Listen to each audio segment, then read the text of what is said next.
Standard 9 science 1 आपला चालू आहे चॅप्टर 11 रिफ्लेक्शन ऑफ लाईट आणि आज आहे लेक्चर नंबर 7. आपण डिस्कस करतोय पान क्रमांक 122 वरचा चार्ट. याच्या अगोदर आपण 3 डायग्राम घेतले, तर डायग्राम क्रमांक 4. डायग्राम क्रमांक 4 काय ऑब्जेक्ट पोझिशन कुठे आहे, तर ऑब्जेक्ट पोझिशन आहे सेंटर ऑफ कर्वेचर और centre of curvature. Centre of curvature वर आहे ऑब्जेक्ट. मग पाहू आकृती काढून आपण. मग इमेज पोझिशन तिथंच येते का, नेचर ऑफ द इमेज आणि साइज ऑफ द इमेज काय येतं ते. आरसा काढलाय, कसा काढायचा, काय काढायचं दरवर एक्सप्लेन नाही करणार. हा प्रिन्सिपल ऍक्सिस पोल 8 सेंटीमीटर वर सेंटर ऑफ कर्वेचर, 4 सेंटीमीटर वर फोकस. आणि आता काय केलेलं आहे आपण, ऑब्जेक्ट कुठे ठेवलेला आहे, या सेंटर ऑफ कर्वेचर वर ठेवलेला, सेंटर ऑफ कर्वेचर वर ठेवलेला. तर पहिला ray parallel to principal axis, incident ray parallel to principal axis, then reflected ray passes through focus. आणि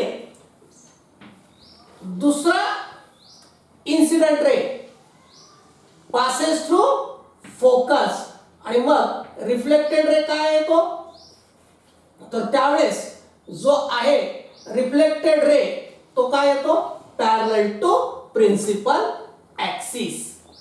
हे पाहिजे 2 रे. हा रे क्रमांक 1 parallel to principal axis, focus मधून गेला रिफ्लेक्टेड रे, दुसरा फोकस मधून गेला reflected ray parallel to principal axis. आणि इथंच इमेज तयार होते. इमेज कुठं तयार होते, इथेच काय होते, माझ्याकडे स्केल नाहीये म्हणून इमेज काय झाली इथे तयार झाली. मग कुठं तयार झाली इमेज, तर इमेज सुद्धा सेंटर ऑफ कर्वेचर वरच तयार झालेली. मग इमेज पोझिशन कुठे येईल,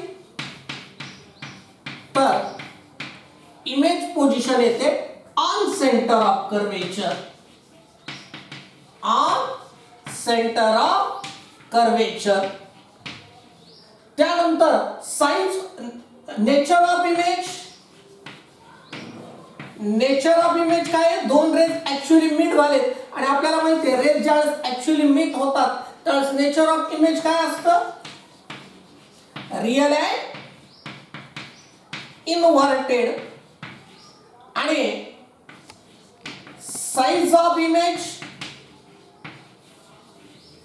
साइज ऑफ इमेज काय बघा, same size of that object, same size of that object, अगदी ऑब्जेक्टच्या सेम साइज एवढीच काय येते इमेज येते. आणि हे आपण आकृतीवरून लिहिलं. बघूया तिकडे मॅच होतं का पान क्रमांक 122 वर बघू. हा at the centre of curvature inverted आणि सेम ॲज द ऑब्जेक्ट. बघा जसं पान क्रमांक 122 वर डिस्क्रिप्शन आहे त्या चार्ट मध्ये, कोणता chart, images forward bye concave mirrors.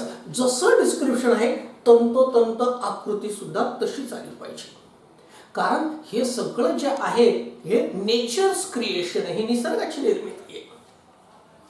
अगदी जसं डिस्क्रिप्शन आहे तशीच काय आली पाहिजे, डायग्राम आली पाहिजे. हे झालं आकृती क्रमांक 4.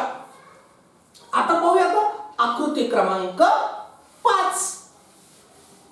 त्या दिवशी 3 पाहिले आपण लास्ट लेक्चर मध्ये आणि आज 3.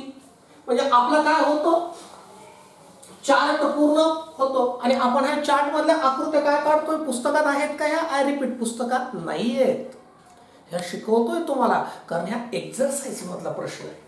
आता पुढे ऑब्जेक्ट पोझिशन काय, beyond centre of curvature, beyond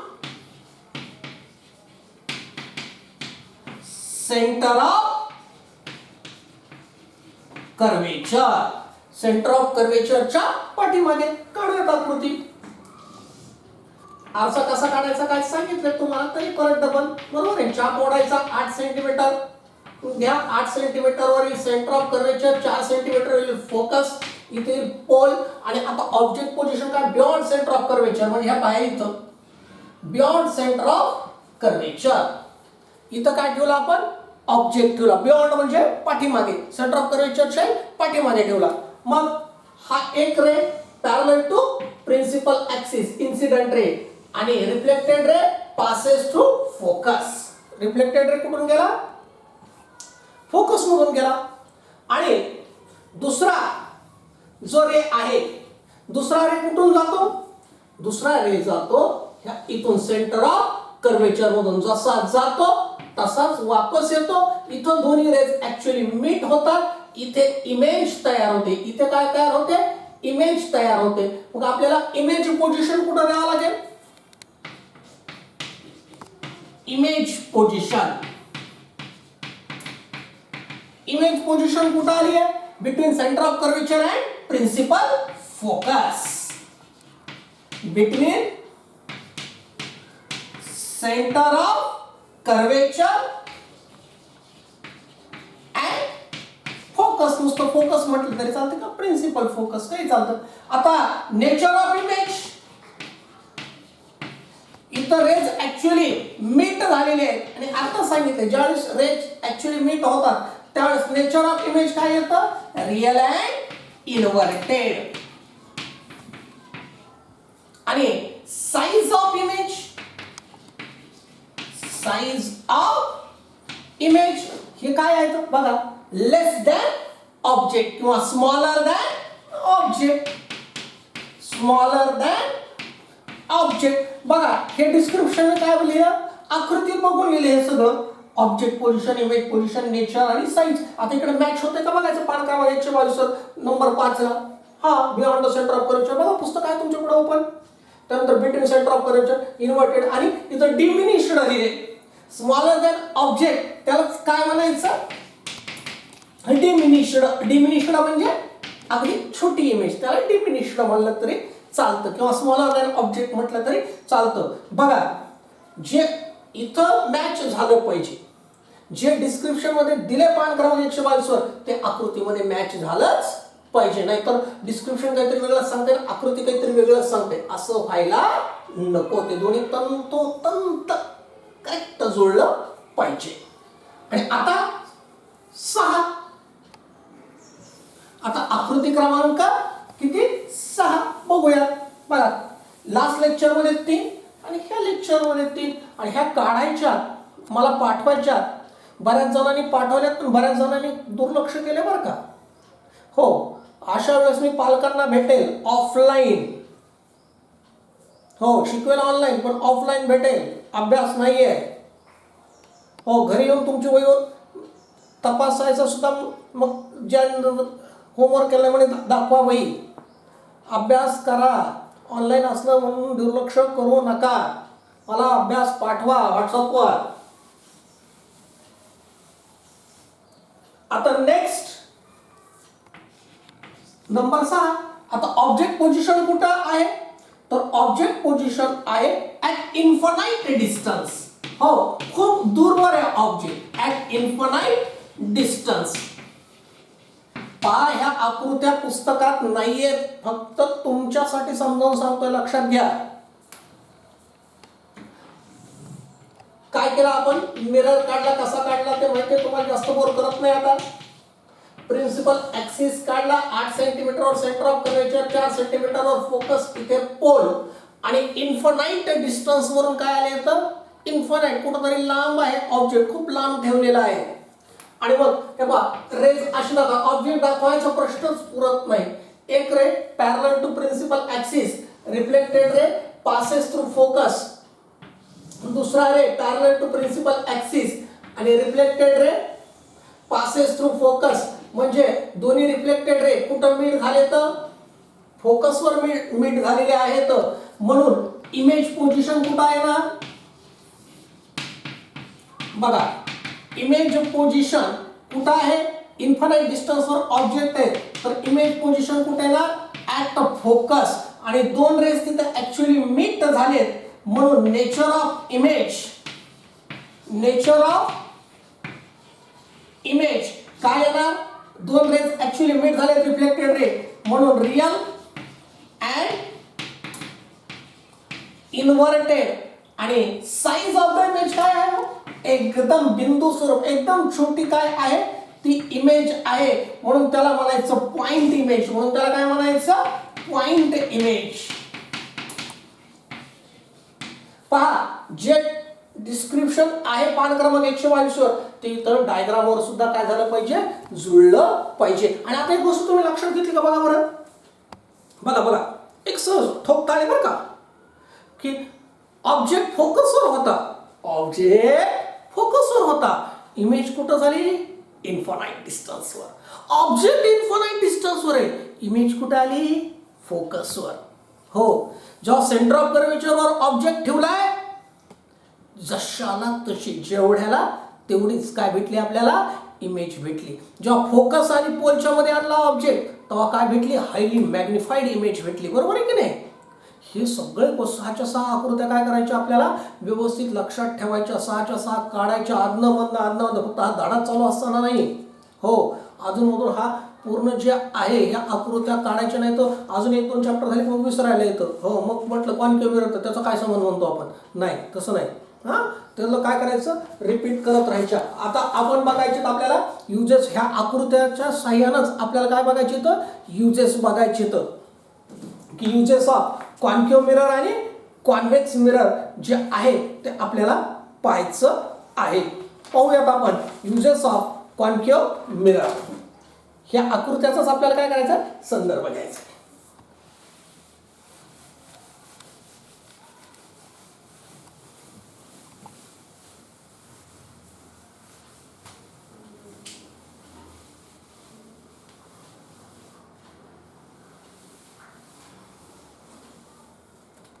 Uses of concave mirror.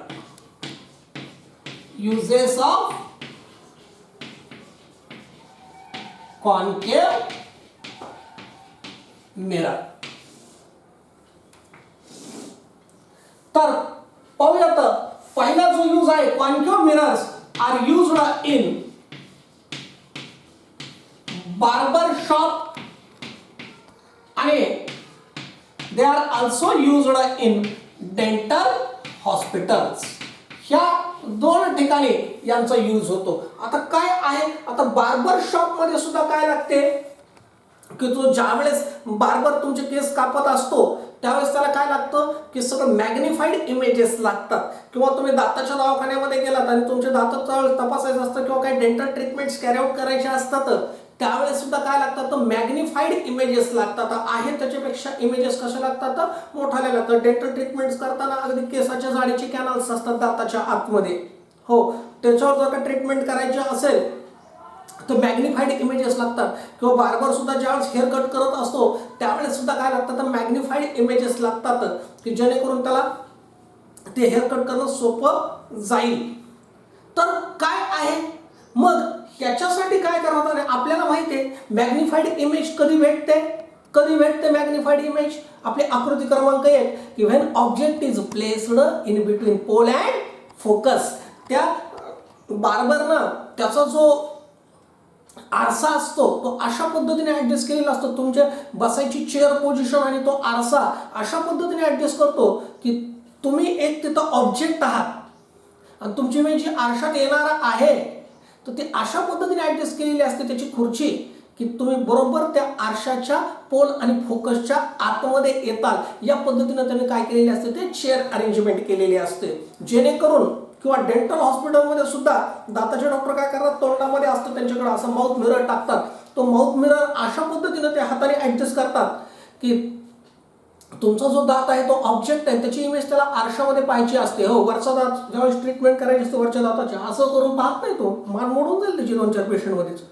तसं नाही, तर तो काय करतो, मिरर टाकतो. आणि मिरर अशा पद्धतीने टाकतो की तो जो ऑब्जेक्ट आहे तुमचा तो पोल आणि फोकसच्या मध्ये आला पाहिजे. तर इथं कुठं असतं, की बार्बर शॉप आणि डेंटल हॉस्पिटल्समध्ये जो कॉन्केव्ह मिरर वापरतात तिथं ऑब्जेक्ट कुठं प्लेस करतात, बिटवीन पोल अँड फोकस. तिथं काय करतात, ऍडजस्ट करतात. कशामुळं, मॅग्निफाईड इमेज मिळण्यासाठी. दुसरं आहे, अजून कुठं वापरतात, टॉर्चेस किंवा हेडलॅम्प्स ऑफ व्हेकल्स. हो, टॉर्चेस असतात ना, आपण घरी टॉर्चेस वापरतो अंधार वगैरे पडल्यानंतर. सध्या मोबाईलचं लाईट वापरता, मोठ्या मोठ्याने विजारी टॉर्चेस वापरतात. किंवा हेडलॅम्प्स असतात गाड्यांचे. तुम्ही म्हणता सर तिकडे कुठं आरसे असतात हो, आम्ही तर we never see any mirror inside the headlamps or inside the torch. आम्ही पाहिलाच नाही हो मिरर, त्याच्यामध्ये बल्ब असतो, आम्हाला इतकंच माहिती आहे. काय बोलताय सर तुम्ही, कुठं असतो त्याच्यामध्ये मिरर? तर त्याच्यामध्ये लक्ष द्या, मिरर कुठं असतो. हो, मिरर म्हणजे काय असतं की एक थोडं डोक्यातून काढायचं, तो रिफ्लेक्टिव्ह शायनिंग सरफेस आहे. तर आपण टॉर्च ज्यावेळेस काढतो, हे पाय टॉर्चचा असा आतला सरफेस असतो आणि इथं काय ठेवलेला असतो, तर त्यांनी काय केलेला असतो, इथं पूर्ण बल्ब ऍडजस्ट केलेला असतो. आणि हे जो आहे हा आतला असा सरफेस असतो किंवा आपल्या गाडीचा सुद्धा. तर हा जो पोर्शन आहे ना, तर हा पोर्शन असतो तो मिरर असतो. मग ज्यावेळेस उजेड पडतो, हो, त्यावेळेस हा बल्ब काय असतो, हा बल्ब कुठं ठेवतात, तर बल्ब हा फोकसवर ठेवतात, ह्या मिररच्या फोकसवर ठेवतात. म्हणून सगळे रेज असे जातात आणि येताना असा बीम भेटतो आपल्याला, की जेणेकरून सगळे इन्सिडेंट रेज या पद्धतीने जातात आणि आपल्याला काय भेटतो, एक सरळ असा त्या टॉर्च मधून किंवा गाडीच्या हेडलॅम्प मधून काय होतात की तिथून आपल्याला सरळ असा झोत भेटतो प्रकाशाचा. तो रिफ्लेक्शन होत असतो, तो त्या बल्बचा उजेड नसतो. बघा, फॉर युअर काइंड इन्फॉर्मेशन, की बऱ्याच वेळा कन्फ्युज होतं की टॉर्चेसमध्ये, गाड्याच्या हेडलाईट्समध्ये तर काय असतं, बल्ब पॉवरफुल असतं. सर नाही, बल्बपेक्षा ते मिरर्स पॉवरफुल असतात, की जे रिफ्लेक्ट करून प्रकाश काय करतात, बाहेर पाठवतात. म्हणजे टॉर्चेस आणि हेडलॅम्प्स ऑफ व्हेकल्स मध्ये सुद्धा कॉन्केव्ह मिरर्स वापरतात आणि तिथं सोर्स ऑफ लाईट कुठे ठेवलेला असतो, ऍट फोकस. हे सुद्धा लक्षात ठेवायचं, फोकसवर ठेवलेला असतो. की हा ठीक आहे, नुसते युजेस आपल्याला विचारले, बार्बर शॉप, डेंटल हॉस्पिटल यूज करतात टॉर्चेस, हेडलॅम्प, पण नेमकी पोझिशन काय असते, इथं सोर्स ऑफ लाईट फोकसवर ठेवलेला असतो. त्यानंतर हेच कॉन्केव्ह मिरर्स कुठं असतात, तर फ्लड लाईट्स. हो, फ्लड लाईट्स मध्ये सुद्धा वापरतात. आता फ्लड लाईट्स काय तुम्हाला सांगायची गरज नाही. मोठा मोठाले जे लाईट असतात, पर्टिक्युलरली क्रिकेटची मॅच ज्यावेळेस तुमची चालू असते, बरोबर आहे ना, बघितलं ना तुम्ही आता 2020, हो, ह्या वर्षी सगळ्यांनीच घरी बसून बघितलं, तिकडे ग्राउंडवर कोणी गेलंच नाही. पण तिथं सुद्धा काय होतं, डे नाईट मॅचेस होतात, बरोबर आहे ना. अगदी अंधार पडल्यानंतर सुद्धा क्रिकेटचा खेळ चालू असतो आणि ते जे मोठा मोठाले लाईट्स असतात ना ग्राउंडवर, त्याला फ्लड लाईट्स म्हणायचं. त्यांना काय म्हणायचं, फ्लड लाईट्स. हे काय फक्त क्रिकेटच्या मॅचेसमध्येच नाही, इतर ठिकाणी सुद्धा ह्या फ्लड लाईटचा वापर होतो. मोठे मोठे सभा समारंभ वगैरे असतात मोठ्या मोठ्या मैदानावर, तिथं सुद्धा फ्लड लाईट्स वापरतात. ह्या फ्लड लाईट्समध्ये सुद्धा कॉन्केव्ह मिरर्स वापरतात. आणि तिथं काय असतं की सोर्स ऑफ लाईट कुठं ठेवलेला असतं, बियॉन्ड सेंटर ऑफ कर्वेचर. कुठं ठेवलेला असतो तिथं सोर्स ऑफ लाईट, तर बियॉन्ड सेंटर ऑफ कर्वेचर ठेवलेला असतो. जेणेकरून काय होतं, तुम्ही बघा त्याच्यामध्ये सावल्या खूप छोट्या छोट्या पडतात, कारण सेंटर ऑफ कर्वेचरच्या पाठीमागे ठेवलेला असतो. त्याच्यानंतर अजून कुठे असतात, हे की विविध प्रकारच्या सोलार डिव्हाइसेस मध्ये सुद्धा हे कॉन्केव्ह मिरर्स वापरतात. जिथं सूर्यकिरण गॅदर करावं लागतात, तिथं सुद्धा ते बरोबर सूर्यकिरण त्याच्या फोकसवर येतात. तर हे काय आहेत की कॉन्केव्ह मिरर जे आहेत कुठं वापरतात, बार्बर शॉप, डेंटल हॉस्पिटल्स, तिथं पोल आणि फोकसच्या मध्ये ऑब्जेक्ट ठेवलेला असतो. टॉर्चेस, हेडलॅम्प्स ऑफ व्हेकल्स, तिथं सोर्स ऑफ लाईट फोकसवर ठेवलेला असतो. किंवा फ्लड लाईट्स मध्ये वापरतात, तिथं source of light beyond centre of curvature. आणि सोलार डिव्हाइसेस मध्ये सुद्धा वेगवेगळ्या पोझिशनला काय होतात, ठेवून ते हे आरसे काय होतात तो वापरतात. हे झाले युजेस ऑफ कॉन्केव्ह मिरर. आणि जसं कॉन्केव्ह मिररचे युजेस आहेत, तसेच युजेस ऑफ कॉन्व्हेक्स मिरर सुद्धा आहेत. हो, कॉन्केव्ह मिररचा आपल्याकडे सिलेबस तर जास्त काय संबंध आहे, म्हणून काय कॉन्व्हेक्स मिरर फेकून द्यायचे काय नाही, ते सुद्धा वापरात येतात ना. कुठं वापरात येतात, तर जे असतात साइड्स ऑफ व्हेकल किंवा साइड ग्लास असतात ना कारचे, किंवा कार असू द्या कोणते असू द्या, साइड ग्लास ऑफ व्हेकल्स म्हणतो मी, बरं का, कोणतेही असू द्या. जे व्हेकल्सचे जे असतात त्याच्यामध्ये काय असतात हे आहे. आणि कॉन्व्हेक्स मिररचं एक वैशिष्ट्य लक्षात घ्या. हो, कॉन्व्हेक्स मिररचं एक वैशिष्ट्य लक्षात घ्या. कॉन्व्हेक्स मिररचं एक वैशिष्ट्य लक्षात घ्या. Convex mirrors always forms virtual image. Convex mirrors always forms virtual images. Convex mirror always forms virtual images. Virtual images तयार करतात. आता तुम्ही रस्त्याने चाललात, कार आहे, पाठीमागून ट्रक यायला लागली, बरोबर आहे, ट्रकची साईज खूप मोठी असते. हां, बऱ्याच वेळा आपल्याला प्रश्न पडतो की हो, आपण प्लेन मिरर्स तिथं का नाही लावायचे, सपाट आरसे का नाही लावायचे? हां, त्याच्यातून दिसायला पाहिजे ना. हो, पण सपाट आरसे लावले पाठीमागून ट्रक यायला लागला तर फक्त ट्रकचं ते तोंड येईल, ते बघूनच भीती वाटत. याच्यामध्ये जे आहे हे कॉन्व्हेक्स मिरर ठेवला तर व्हर्च्युअल इमेज अख्खी ट्रक त्या आरशामध्ये दिसते, तर किंवा पाठीमागचं वाहन दिसतं, कारण ते व्हर्च्युअल इमेज तयार करतो त्याची. तर साईड ग्लास ऑफ व्हेकल्समध्ये कॉन्व्हेक्स मिरर वापरतात. आणि एवढंच नाही की मॉल्समध्ये वगैरे सुद्धा की जे मोठाले जे कॉन्व्हेक्स मिरर्स असतात ते शॉप्समध्ये वापरतात.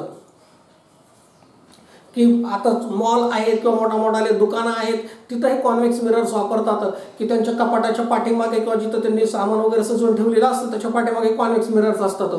त्याच्यामुळं अगदी म्हणजे काय म्हणतात त्याला 40 सामनं असतात पण ते 400 दिसतात. हो, व्हर्च्युअल इमेजेस ना वाटतं मग. आणि असं जे आहेत मोठाले मॉल्स, शॉप्स अशा ठिकाणी सुद्धा काय असतात, हे कॉन्व्हेक्स मिरर्स वापरतात. काही हरकत नाही. आज के लिए इतना ही.